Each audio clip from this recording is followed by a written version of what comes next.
Então, eu contei a história de fogo, eu contei a história das espécies que eu acompanhava. Às vezes a gente quer ver, mas a vida nos impede. Aí você começa a perceber que você já não tem mais o mesmo ânimo. Perdoem, né? Mas existe aí uma frase de que metade das pessoas do mundo são mulheres e a outra metade são os filhos delas, né?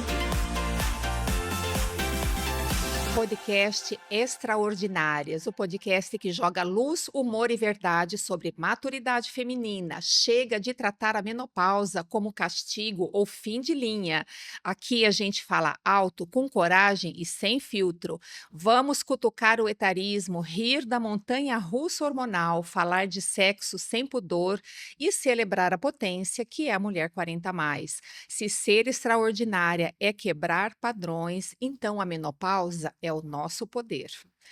Nossa jornalista de hoje é capixaba, jornalista especialista em meio ambiente, veio para Campo Grande como correspondente da Rede Globo, ficou 24 anos na TV Morena, palestrante, escritora, produtora de conteúdo, porta-voz e musa do Pantanal Sul-Mato-Grossense, mãe do Pedro, mulher de fé.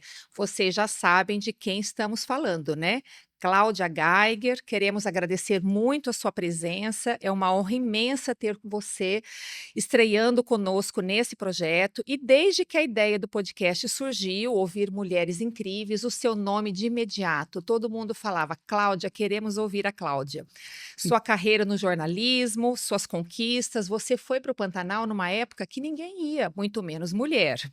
E você desempenhou muitos papéis. Algum desses papéis você considera como sua identidade? Gente, como é bom estar entre amigas, né? Olha que delícia, eu tô me achando aqui. Obrigada, tô adorando estar com vocês. Primeiro, eu achei maravilhosa essa ideia de abrir um canal para as mulheres 40 a mais, até porque nós somos mulheres que estão desbravando momentos que as nossas mães não tiveram oportunidade, né? Exatamente. E quando você me pergunta de uma situação, cara, não tem, Luciana, porque foram tantos momentos vividos. Assim, o mais desafiador foi trocar o Sudeste. Eu sou da Mata Atlântica, eu sou do Sim. Espírito Santo, estava no Rio antes de ir para cá e nunca tinha pisado no Centro-Oeste e resolvi vir por um convite da Rede Globo e prestando serviço na TV Morena. E encarei um Brasil que eu nunca tinha pisado. E olhei tudo com olhos de primeira vez, sabe? Aquele olhar de encantamento. E continuo olhando até hoje. Tem amigas minhas que, quando eu vou ao Pantanal, elas falam: Nossa, mas você já veio tantas vezes. Eu falei: Então, mas eu ainda tenho perguntas, eu ainda tenho coisas a aprender. Então, E nesse sentido, você passou 2 décadas imersa na natureza. Existe alguma coisa que o Pantanal te ensinou sobre ciclos e nesse gancho, sobre os ciclos da mulher? olha, eu sou de uma família que é uma família que sempre teve contato com a natureza. Então, desde criança, os meus pais levavam a mim e aos meus irmãos para a praia, né? Eu no Espírito Santo, a gente pegava onda, jogava frescobol, ia acampar. Então, o contato com a natureza sempre foi algo muito natural. E quando eu conheci o bioma Cerrado e o bioma Pantanal, aqui, para mim, tudo foi uma descoberta. E o Pantanal, eu costumo dizer que ele escolhe os seus. Sim. O Pantanal não é para os fracos, ele é para fortes, porque tem pessoas que chegam, se encantam e se impactam e não conseguem ficar. Se assustam. Porque o Pantanal, ele te obriga a tirar os tampões dos ouvidos e ouvir o som da vida, porque é tudo tão, tão imenso e é tudo ali ao alcance dos olhos. Por exemplo, na Amazônia, você se sente um pouco mais oprimido com aquela dimensão das árvores, a floresta é gigantesca, você vê pouco bicho, porque é muito grande, é tudo muito grande. O Pantanal tá ali, tudo desfilando na sua frente. E você tem que se desconectar. Porque realmente, hoje, agora mais recente, você tem internet, mas quando eu cheguei aqui não tinha nem energia. Era com gerador a diesel que você ficava no Pantanal, o pessoal deixava o gerador funcionando até o final da novela das 8, e depois era breu. E tem gente que não consegue lidar com o silêncio. E quando você fala de ciclos femininos, eu vivi todos os meus ciclos no Pantanal. Jovem, eu cheguei aqui com 20 e poucos anos, eu fui mãe aqui, trabalhei grávida no Pantanal, me afastei de filho, e ali você vai vendo o quanto a natureza te convida a enxergar os recados nos detalhes. porque cada vez que você vai é diferente. E nós, mulheres, cada dia que a gente acorda, a gente está E diferente. você enfrentou, além desses ciclos, o fogo no Pantanal. Tem uma foto sua belíssima, apesar de ser um momento dramático, né? Uhum. Não que o incêndio no Pantanal fosse bonito, não é isso, mas essa foto é emblemática. A Cláudia fazendo uma reportagem rodeada pelas chamas. Esse fogo forjou essa mulher forte? Na verdade, a forja ela é diária por todos os elementos da natureza. Eu sou uma pessoa muito voltada para esse contato com a natureza. Eu sempre encarei, a raça humana como mais uma espécie que convive no mesmo planeta. Então, nunca olhei a gente como seres superiores, como as pessoas costumam dizer, o ser humano racional. Vários outros animais vocalizam, tem raciocínio lógico, tem várias atitudes. Então, essa forja foi feita a partir do momento em que eu aceitei essa minha pequenez diante do todo da criação. Porque você chega num lugar, quando você chega com respeito, eu costumo pedir licença. Eu sou do Sim, tipo que abraça a árvore, sim, sabe? Eu abraço a árvore, sim. converso, olho o pôr do sol, adoro o amanhecer. Então, essa forja é diária. Obviamente que nos momentos mais dramáticos e catastróficos, como as inundações, que eu também peguei, em Sim. 2011, a gente teve a inundação histórica no Pantanal, a maior de todos os últimos 80 anos, e os incêndios, ali você testa os seus limites, em todos os sentidos. O seu limite físico, porque você está numa condição, você não consegue respirar direito, um calor infernal, aquela fumaça que entra, sabe? E também do desespero do que você está vendo acontecer na sua Condições frente. Então, extremas. Você lidou, Cláudia, com toda essa dificuldade do meio ambiente e com a tua família, a preocupação, porque ao mesmo tempo que você estava lá, no meio da confusão, no meio desse meio ambiente, de uma certa maneira agressivo, e a tua família? O Pedro. Ela te acompanhava, menina, chorando, rezando? quando a minha mãe era viva, minha mãe faleceu tem 3 anos, ela só descobria na TV. Então, quando ela assistia, ela me ligava, minha filha, mas aí eu já tinha voltado, né? Porque para você editar, nem sempre você edita lá no local que você tá, então eu já tinha voltado, já estava tudo bem. Meu filho, o Pedro, ele desde muito pequeno, inclusive grávida dele, eu fui fazer reportagem, eu estava grávida de 6 meses do Pedro, a minha médica que não saiba, não deve saber disso, e eu estava dentro de helicóptero, pulando de helicóptero para apagar fogo no Pantanal, acompanhando, porque eu ia junto, entendeu? Com as equipes de brigadistas, de bombeiros. E o Pedro sempre ficou muito preocupado. Então, quando ele era pequenininho, ele adoecia. Invariavelmente, ele tinha febre, aí dava uma dor de garganta. Mas eu criei uma condição com meu filho que eu até agora tô tentando transformar em uma coleção de livros infantis, estou em busca de editoras. Que tudo que eu ia fazer eu transformava em história infantil para ele, para entrar no universo dele, para que ele entendesse o que a mãe estava fazendo tanto tempo longe de casa.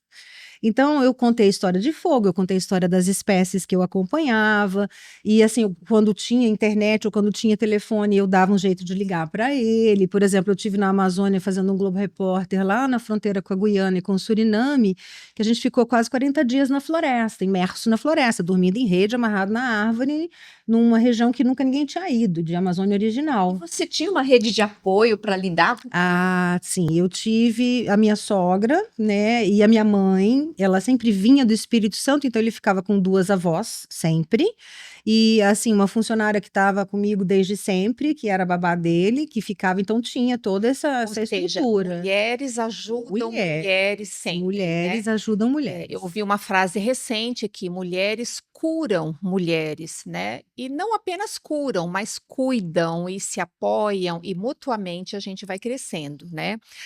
Cláudia, você sempre foi considerada um exemplo de mulher muito inspiradora e autêntica. Inclusive, a Mary Claire já fez uma reportagem sobre você, não é? E como que você cuida desse corpo? Como que você cuida? Existe essa pressão da beleza?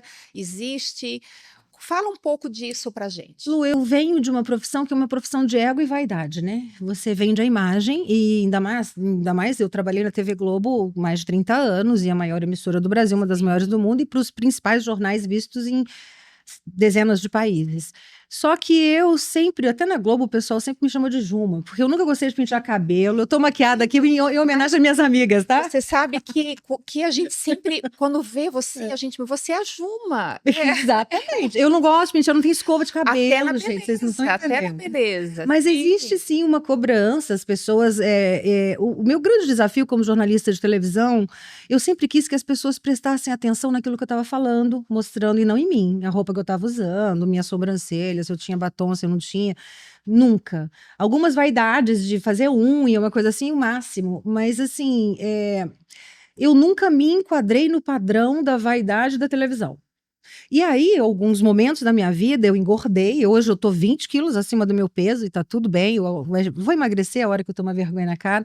E assim, isso não me impediu de continuar tentando levar uma mensagem daquilo que eu acredito, que é trabalhar com a questão socioambiental. Sim. Não só o meio ambiente, mas também o social, a sustentabilidade. Então, assim, muitas críticas já A aconteceram. voz tá acima da forma, Exato, do mas muita gente corpo. fala, nossa, mas essa sua roupa, não, pentei o cabelo, segura essa mão. Eu falei, gente, eu tenho sangue italiano não consegue. Se você segurar minha mão, não falo. Sim. Então, assim, existe toda uma forma de você romper padrões, que foi o que eu fiz, para continuar mantendo a minha identidade. Ou seja, a mulher, de alguma forma, ela sempre precisa caber num modelo, né? Nossa, ainda mais no Brasil, que tem esse apego à vaidade, à imagem, é como se as pessoas fossem aquilo que elas mostram. Isso para mim sempre me incomodou. Eu sou muito mais do que aquilo que você está vendo ali. Vem conversar comigo, vamos trocar ideia, vamos compartilhar conhecimento. Então agora conta para nós, você já está na menopausa? Menina, Como já. que foi esse processo? Como que você se percebeu? Foi a menstruação que parou de vir ou você sentiu que o corpo mudou? Conta Lu, para nós. foi um negócio muito, muito diferente de muitas mulheres, porque assim, eu vivi um momento que foi um momento de separação, né, de um casamento de 14 anos, e assim, logo em seguida, no mês seguinte da minha separação, minha menstruação parou. Eu falei, putz, entrei na menopausa. Isso Você tinha que idade? eu tava com 40 e poucos anos. E aí eu falei, gente, não, tá muito Será que é cedo. emocional? Exatamente. Será que Aí naquela época, minha médica falou: não, isso é emocional. Aí vimos que era emocional, depois a menstruação voltou. E eu não tive aqueles calorões absurdos, até porque eu sou muito calorenta. Eu vivo no mato, eu vivo debaixo do sol, eu tô sempre transpirando muito. Então, para mim, eu não tive. O que eu percebi foi que nos últimos 6 anos, aí sim, a menstruação parou e foi de vez, pá! Um mês eu menstruei, no outro nunca mais. tá? E como eu nunca tive cólica, minha menstruação era uma coisa super simples, assim, regradinha, tudo bonitinho, ali no mesmo dia do mês, e não tinha um fluxo muito, muito intenso, e nunca me incomodou para nada. Para mim foi tranquilo. Aí, depois, começaram a vir alguns sintomas que hoje, porque eu não era informada o suficiente, eu percebo que são sintomas de menopausa. Primeiro, o meu sono ficou muito inconstante. Eu tinha, assim, momentos Despertares. nossa, às 3 horas da manhã, eu achava que era a hora da Ave Maria, Era né? o Que aí que eu tinha que espiritual. rezar, exatamente. Eu falava, gente, 3 horas da manhã. E aquela coisa de demorar muito a dormir, Sim. e um sono leve, né? Que eu Sim. nunca tive sono leve. Meu cabelo começou a cair de um jeito. E o seu cabelo sempre foi sua marca Sempre, registrada. mas começou a cair que eu falava, meu Deus, preciso tomar vitamina. E outra coisa também que me deu foram oscilações emocionais, assim. Sabe, de vez em quando você tá triste, uma tristeza, uma moleza de não querer fazer nada, E assim. raiva. Muitas mulheres falam que Não, cicla, que também eu dá não um tive pouco de raiva, eu tive paciência. melancolia, não chegou a ser uma depressão, mas foi uma fragilidade muito latente, que eu nunca tinha trabalhado com isso, porque todas nós somos, né? Você trabalha muito com a cabeça, com a mente. Exato. Você não sentiu esquecimento, Nenhum. cansaço Como mental, as minhas névoa amigas nem falam que não tenho névoa, não tenho nada, minha memória, minhas amigas falam que minha memória é de dar raiva. porque eu lembro de tudo. Se eu estiver conversando com você sobre algum assunto, eu falei, não, mas olha, lá em 98 a gente se encontrou, e aí eu fiz isso, E você falou, eu lembro de tudo, tudo, E tudo, você tudo. acabou de dizer que você, de primeiro, não, no primeiro momento, não percebeu que você estava. Então, e jornalista, né, sempre tem muita informação. Você achou que isso não bastou? Não Não bastou, porque bastou. você não presta atenção. Hoje em dia, nós somos mulheres muito mais informadas para muitas outras coisas. Sim, Mas no momento que eu entrei na menopausa, você não vai prestando atenção em tudo, você vai vendo as consequências. Então, por exemplo, o meu metabolismo ficou sim. muito mais lento. Então, para perder peso, virou uma coisa assim de outro mundo. Houve momentos em que a minha Vênus estava enterrada, tive que ressuscitar a minha Vênus, porque a libido foi lá A no gente já vai pé. querer saber disso. Exato. E tá tudo bem, porque a vida estava seguindo, né? Você está trabalhando, é filho que está numa fase de entra em faculdade, vai embora, meu filho não mora no Brasil, estuda fora. E a gente, quando nós somos mulheres que assumem muito as rédeas da nossa vida, muitas vezes a gente não se permite.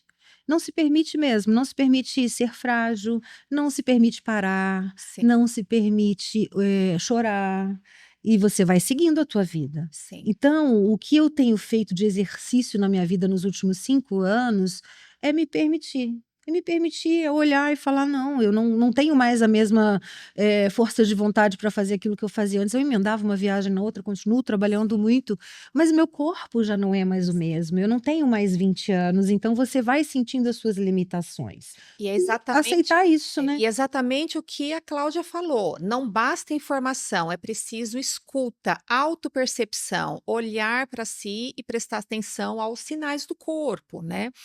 Você acha que a menopausa interferiu na tua vitalidade, na tua qualidade como repórter? Você acha que teve alguma interferência, algum baque? Não, isso não interferiu, até porque eu não percebi, né? Foi um negócio muito maluco. O que eu percebi foi quando eu deixei de ser repórter, que tem 3 anos, né? Porque eu saí daquela rotina de redação, que é uma rotina que você tem, né, uma dinâmica muito, muito agitada, e que eu tive mais tempo para escutar. Tá. Aí você começa a perceber que você já não tem mais o mesmo ânimo, que algumas coisas que para você era muito fácil de fazer, do tipo subir uma montanha e descer tranquila, você já desce assim, que você já não tem mais aquele mesmo Você ânimo. percebe então que o O corpo não corpo não corresponde corresponde à alma. mais. A minha mente continua a mesma. Eu não tive névoa, não tenho problema nenhum, mas o meu corpo, ele ainda não sabe que eu não tenho mais 20 anos. Ele precisa aprender que eu não posso mais fazer certas E coisas. você acha que as oportunidades de trabalho diminuíram por conta da tua idade? Olha, se eu tivesse na televisão, talvez sim, porque você vê que existe, né? Você não vê idoso, você não vê uma mulher 50 a mais, são poucas que continuam, são poucas. Da minha geração, tem a Sônia Bride, que continua, e a gente é muito amiga, adoro a Soninha. Deixa eu ver mais quem. Cara, ó, deixa eu ver mais quem. Porque hoje Você tem dificuldade, né? fala-se muito na nova menopausa, né? De que você pode, que é muito bom você falar que você tem 40, 50, 60 anos, desde que você não aparente. Se você aparentar ter a sua idade, daí já não fica de bom tom. O brasileiro Você é sente muito, isso? o brasileiro é muito ligado à juventude eu acho que é de uma forma doentia. Eu preciso falar isso e eu sou brasileira, então a gente pode falar da casa da gente, né? E você vê que as mulheres acabam se tornando escravas dessa juventude e perseguindo isso. É um excesso E de vaidade. excesso de procedimentos. Muitas mulheres, elas transformam os seus rostos e seu corpo de um jeito que elas perdem a própria identidade e perdem a confiança nelas mesmas. Então, assim, uma mulher de 50, ela não pode querer ter Corpo de 20. até pode se ela quiser, mas o rosto nunca vai ser, a mão nunca vai ser, o A pescoço nunca vai essência, a ser. E essência. outra, é tão legal você se assumir madura, eu acho isso tão sexy, entendeu? E é muito legal, cara, até porque a outra opção eu não quero, né? Ou envelheço, ou a outra opção não dá, não fim, entendeu? Então você viveu esse processo de menopausa, perimenopausa, ninho vazio, Nossa, o morte da mãe, divórcio, luto. tudo Conta junto. um pouco para nós. Foi quase um rito de passagem? Lu, Foi eu só posso. pesado lidar com tudo isso ao Muito. Eu mesmo tempo? posso dizer que o fundo do poço tem mola. Tá. Porque eu cheguei, achei que eu fosse atolar na lama, bati e voltei, porque tudo aconteceu mais ou menos ao mesmo tempo, exceto o meu divórcio, que foi muito antes disso. Mas assim, no mesmo ano eu saí da TV, meu filho foi embora de vez, minha mãe morreu no intervalo de 6, 7 meses. Então foram 3 lutos. 3 lutos. E 3 lutos que, por conta das emoções conflitantes, eu fui identificar que eu vivi um momento de melancolia, não chegou a ser uma depressão, mas que eu vivi um momento de desânimo muito grande em 2023, depois que passou. Voltando de novo àquela coisa da mulher que veste uma armadura, né? E nessa armadura, em vez de beneficiar, Quem acaba. cuida de quem é forte. Exatamente. Quem Eu sempre cuidou falei de isso. você? Eu e amigas, muitas amigas queridas, meu filho, que é um cara fora da casinha, ele é velho, eu falo que ele é mais velho que eu, e assim, grandes amigas, muito queridas, alguns amigos homens também muito queridos, que deram esse olhar de acolhida, né, do colo, do carinho.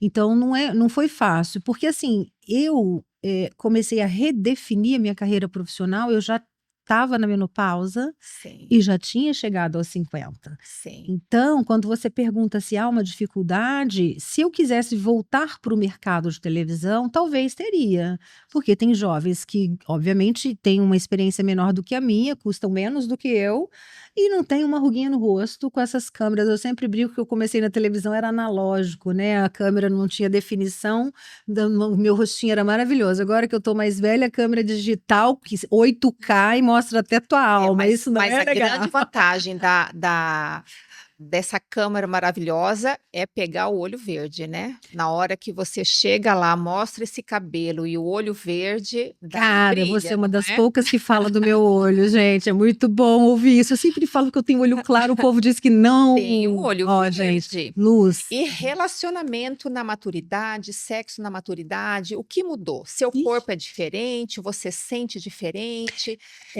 É bem diferente. Porque, assim, primeiro, eu sempre fui uma mulher muito bonita. Eu sempre fui uma pessoa que nunca tive problema com peso. Sempre fui muito ativa. Então, sou de praia. Quem é de beira de praia, né? Bota o biquíni, vai jogar frescobol, vai pegar onda, vai mergulhar. Você tem. O litoral tem um culto ao corpo diferente do que no interior do Brasil. E meu corpo foi mudando e eu não fui percebendo. Eu não fui percebendo os quilos a mais. É muito maluco Tá, isso, que eu fui tá. ganhando. E aí você começa, de repente, você se dá conta. Você Até porque o seu rosto não mudou, né? Ainda Assim, bem, daqui né? para Mas o quadril, é. do quadril, né? O quadril vai ficando assim, aí vai ficando tudo diferente. Por exemplo, uma coisa que eu acho que foi da menopausa, não.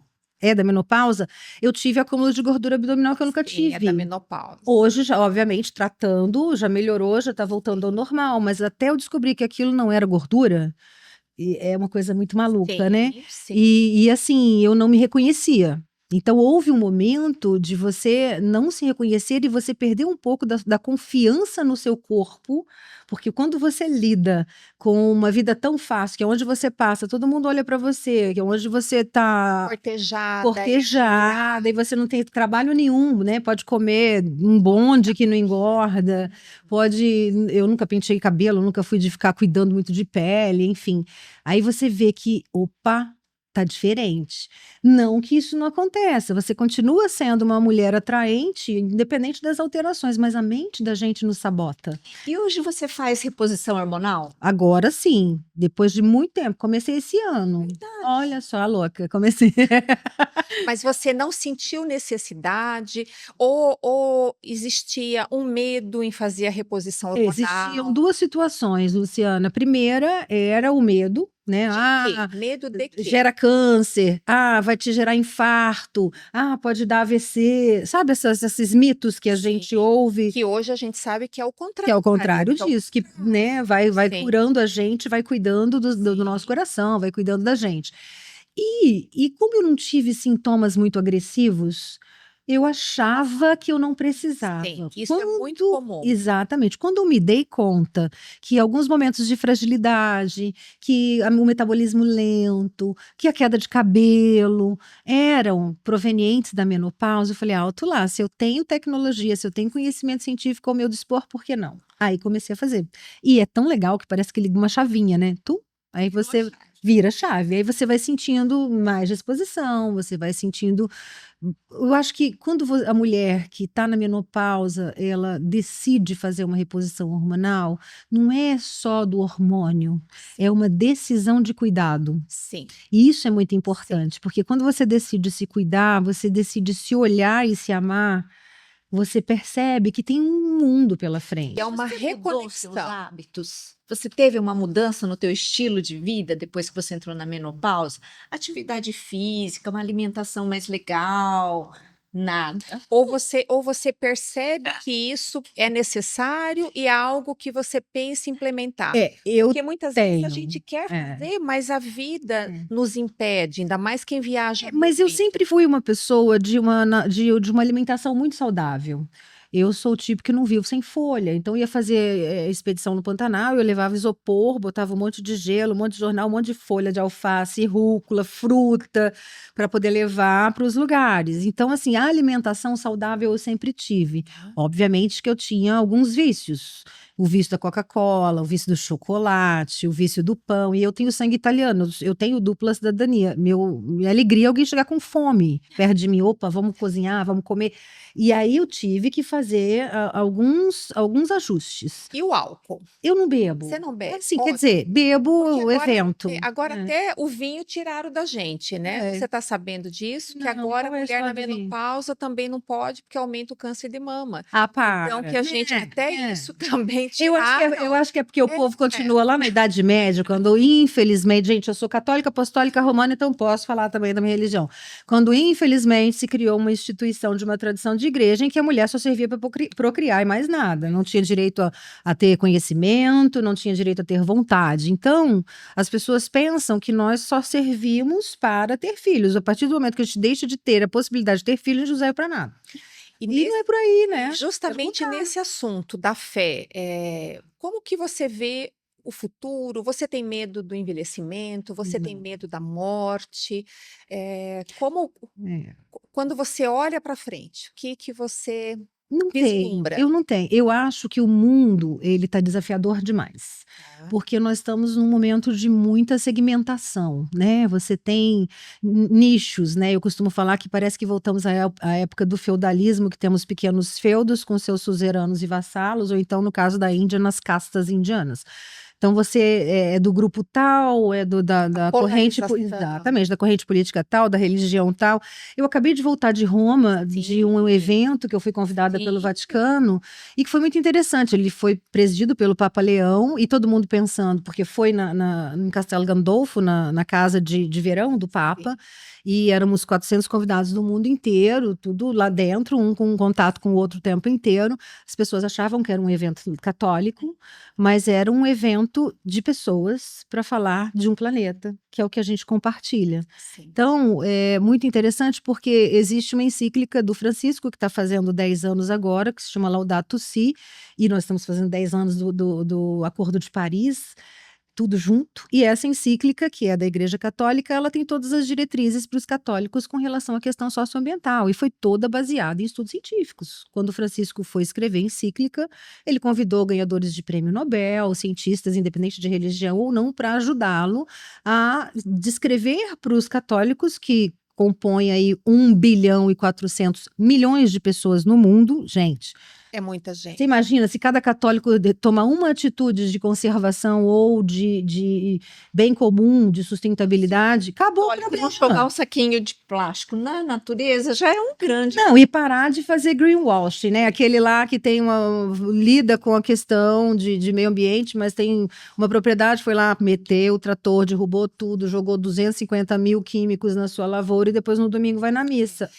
Esse convite que você recebeu, né, do Vaticano, foi realmente muito honroso. Eu adorei, fiquei toda boba. E além de várias personalidades influentes, nós vimos também, inclusive nas suas postagens, que haviam muitas mulheres de diferentes segmentos. Assim, a mudança do meio ambiente também é uma mudança feminina, a mudança do mundo, ele é impulsionado também pelo olhar da mulher. Como que você vê isso? Os homens que me perdoem, né? Mas existe aí uma frase de que metade das pessoas do mundo são mulheres e a outra metade são os filhos delas, né? Então, assim, nós somos forjadas para gerar vida. E não que o homem não acompanhe a gestação, não acompanhe o filho, é fundamental a presença masculina num processo de criação de uma criança, mas as percepções femininas, elas são muito mais profundas, muito mais subjetivas e sutis do que as masculinas. O masculino tem muito a resolutividade, a espacial, sabe? É um outro olhar de mundo. E nós, mulheres, inclusive no Brasil, quando você fala de pesquisa de meio ambiente, que você vai ver, a maioria são mulheres São que estão à mulheres. frente desses projetos de pesquisas de conservação, enfim. E lá também. Então, o olhar feminino, ele é um olhar multidisciplinar e naturalmente, a gente faz muitas coisas ao mesmo tempo, o nosso cérebro funciona diferente, nós temos uma percepção diferente e a gente precisa andar junto com os homens, porque eles também têm um posicionamento que nos falta muitas vezes, que é da praticidade, da resolutividade, da logística. Você vê ali nas reuniões que a gente Sim. tem, é muito interessante. Às vezes os homens, eles conseguem colocar no papel a forma de um jeito muito mais prático. Então, o olhar feminino com o olhar masculino é complementar. E hoje, na maturidade, seu olhar de mulher 50 mais, é um olhar mais objetivo, mais forte? Como que você vê isso? Ou hoje você se sente mais frágil do que você era? Eu tive momentos de fragilidade muito grande, que você começa a pensar assim: nossa, será que eu vou dar conta? Imagina, depois de tudo que eu passei na vida, depois de todas as conquistas, você vai e faz um retorno àquela menina interior que fica se sentindo frágil. Obviamente, você identificando isso, você vai olhando que todas nós temos as nossas sombras, as nossas fragilidades, os nossos traumas, as nossas inflexões, que se você não encara de frente os seus fantasmas, eles vão continuar te assustando. E eu sempre fui buscar o melhor para encarar de frente e seguir. Não é fácil. E que mensagem você deixa hoje para essa mulher 50 a mais que está vivendo um momento de turbulência, às vezes também de divórcio, mudança de carreira? Que mensagem você deixa para essa mulher? Olha, eu vivi o ninho vazio durante a menopausa e foi tão lindo ver meu filho voar para longe. Ele mora no Canadá, já está fazendo doutorado, é um homem de respeito, assim, sensacional. Hoje é grande amigo.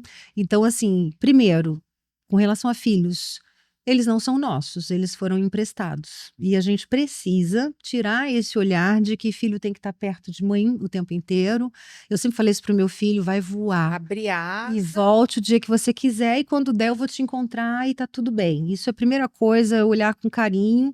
E eu, como religiosa que sou, sempre botei o joelho no chão, pedi para uma nora maneira, porque mãe de filho geralmente puxa pro lado da nora, e minha nora é Sim. sensacional, adoro.